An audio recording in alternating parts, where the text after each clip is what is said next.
Bonsoir. À mon tour de remercier, je remercie l'association Anticorps de m'avoir décerné ce prix éthique qui donne au travail que je mène depuis le début de ma carrière tout son sens.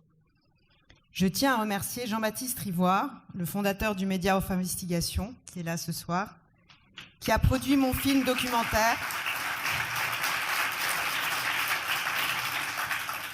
Guerre des arbres, l'A69, l'affaire personnelle de Macron, alors que toutes les chaînes de télévision l'avaient refusé.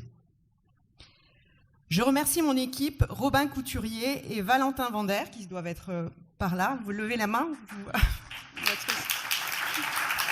Ils sont là. Bérénice Sevestre et Julien Bouillet, mes monteurs et monteuses. Je n'oublie pas les 2000 donateurs qui ont permis de financer l'enquête et d'en assurer son entière indépendance. Est-ce qu'il y a des donateurs dans la salle? Oui. Ah.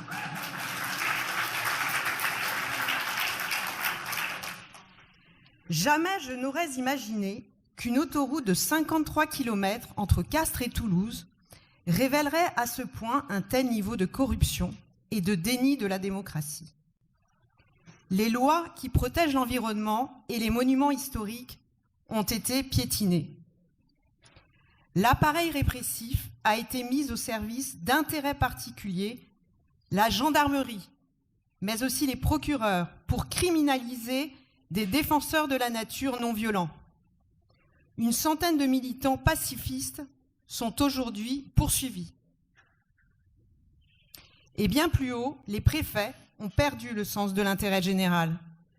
Plus grave encore, le secret des affaires, voté sous le premier quinquennat Macron, a empêché les élus de la République de contrôler le contrat de concession de l'autoroute. Une concession record de 55 ans, faite aux amis du président Macron. Permettez-moi ce soir de dévoiler un peu les coulisses de mon enquête. Il m'a fallu me hisser jusqu'aux cimes des arbres, excusez-moi, mais avec Thomas Braille, on a souvent l'habitude d'être ému, et voilà, ça aussi, ça fait partie du film, j'espère que vous avez vu ou que vous verrez. Il m'a fallu me hisser jusqu'aux cimes d'arbres centenaires pour interroger à 12 mètres de hauteur des hommes et femmes qu'on appelle également les écureuils. Ils étaient perchés dans des platanes pour stopper de manière pacifique l'abattage des arbres qu'ils occupaient sur le tracé du chantier de construction de l'autoroute. Je remercie Thomas Braille, fondateur du groupe national de surveillance des arbres, et son équipe de grimpeurs arboristes, Reva, Tanus, Mapuche, Gibbon, Rhino, et tous les jeunes qui ont pris spontanément la relève. Je remercie tous les activistes à terre qui les ravitaillaient, venus de toute la France, organisant une base arrière indispensable sur des terrains privés et pourtant attaqués par des forces de l'ordre. Je remercie enfin tous les membres du collectif La Voix est libre qui ont aidé mon tournage. En prenant de la hauteur, au milieu d'un écosystème suspendu, on perçoit plus intimement que l'air qu'on respire, l'oxygène fabriqué par les feuilles est vital. Ils influencent le climat, ils permettent tout simplement d'absorber les énergies, le vent, la pluie, qui se déversent du ciel.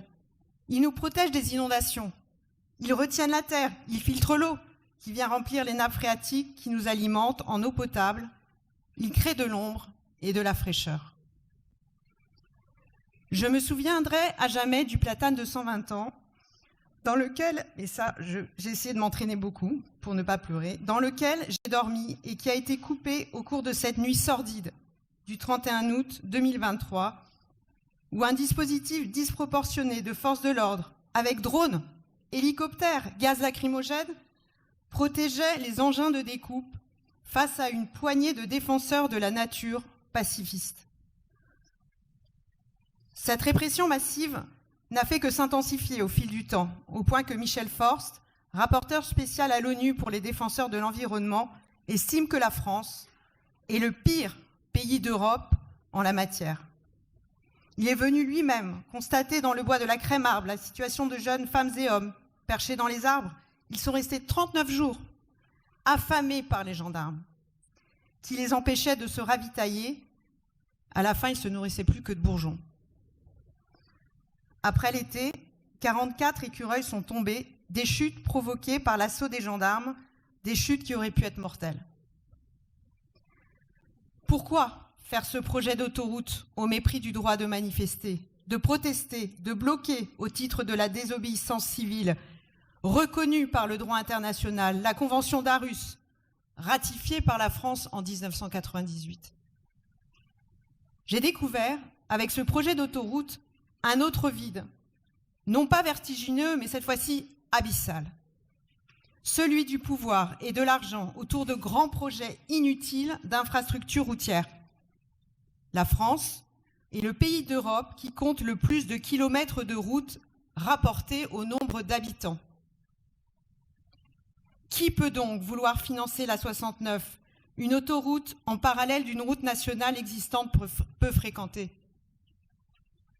Cette histoire n'aurait pu être qu'une lutte environnementale acharnée de défenseurs de la nature si je n'avais pas croisé un mystérieux informateur du collectif La Voix est libre, que j'appellerai Yo, et que je remercie.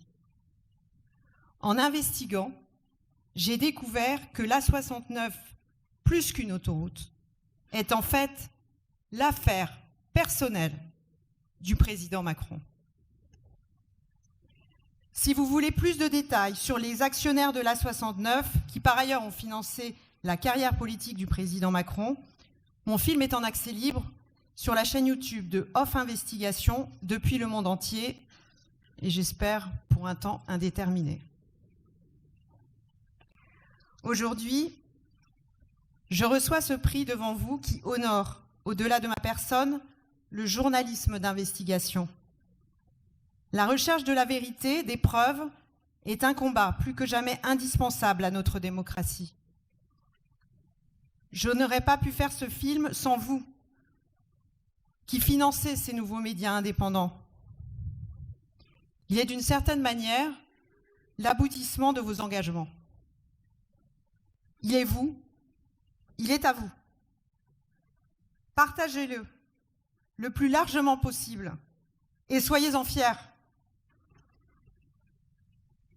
Thomas Braille est là ce soir. Merci pour ta confiance. Sans toi, mon film n'aurait jamais existé. Tu m'as montré ce que c'est que la résistance avec tes 40 jours de grève de la faim. 40 jours.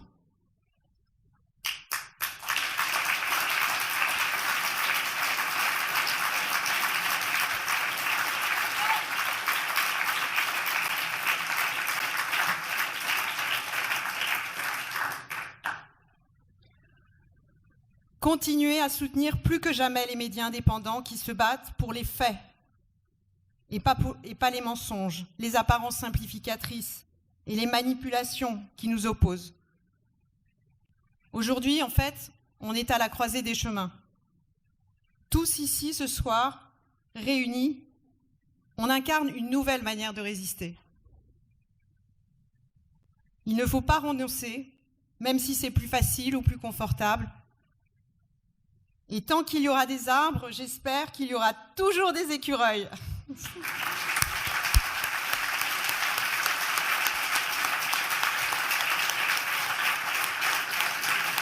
Merci beaucoup, Clarisse. Clarisse. Merci beaucoup. Oh, t'as amené des noisettes. Les noisettes de l'amitié.